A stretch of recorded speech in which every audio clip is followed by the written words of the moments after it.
healthy as ours for us to have people who are going bankrupt because they can't pay their medical bills. For my mother to die of cancer at the age of 53 and have to spend the last months of her life in the hospital room arguing with insurance companies because they're saying that this may be a pre-existing condition and they don't have to pay her treatment, there's something fundamentally wrong about that. So let me just talk about this fundamental difference. And Tom, I know that we're under time constraints, but Senator McCain threw a lot of stuff out there. Number one, let me just repeat. If you've got a health care plan that you like, you can keep it. All I'm going to do is help you to lower the premiums on it. You'll still have choice of doctor. There's no mandate involved.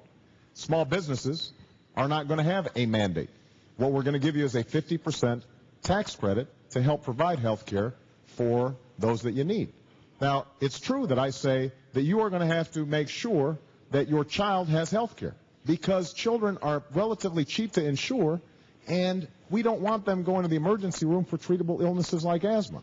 And when Senator McCain says that he wants to provide children health care, what he doesn't mention is he voted against the expansion of the children's health insurance program that is responsible for making sure that so many children who didn't have previously health insurance have it now.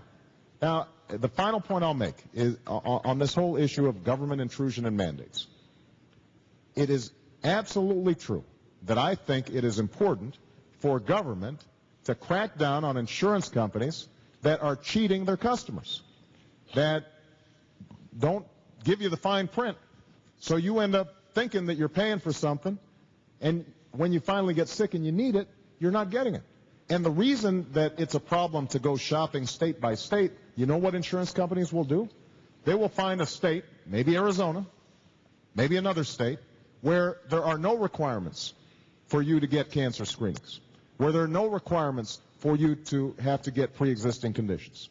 And they will all set up shop there. That's how in banking it works. Everybody goes to Delaware because they've got pretty loose laws when it comes to things like credit cards. And in that situation, what happens is that the protections you have, the consumer protections that you need, you're not going to have available to you. That is a fundamental difference that I have with Senator McCain. He believes in deregulation in every circumstance. That's what we've been going through for the last 8 years. It hasn't worked, and we need fundamental change. Senator, we want to move on now. We come back to the hall here. We're going to shift gears here a little bit, and we're going to go to foreign policy and international matters if we can. Before we leave that, did we hear the size of the fine? Phil Elliott is over here in this section, and Phil Elliott has a question for Senator McCain. Phil? Yes, Senator McCain. How will all the recent economic stress affect our nation's ability to act as a peacemaker in the world? Well, I thank you for that question because there's no doubt that history shows us that nations that are strong militarily over time have to have a strong economy as well. And that is one of the challenges that America faces. But having said that, America, and we'll hear a lot of criticism, I've heard a lot of criticism about America and our national security policy and all that, and much of that criticism is justified. But the fact is, America is the greatest force for good in the history of the world. My friends, we have gone to all four corners of the earth and shed American blood in defense usually of somebody else's freedom and our own. So we are peacemakers and we're peacekeepers. But the challenge is to know when the United States of America can beneficially affect the outcome of a crisis, when to go in and when not, when American military power is worth the expenditure of our most precious treasure.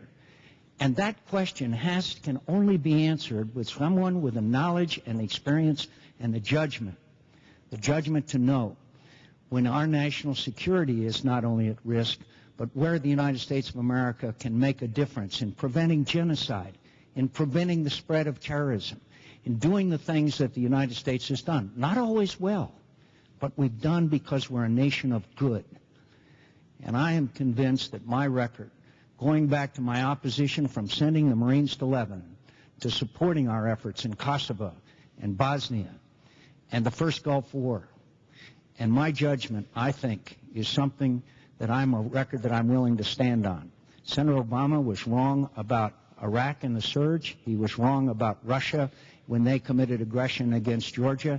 And in his short career, He does not understand our national security challenges.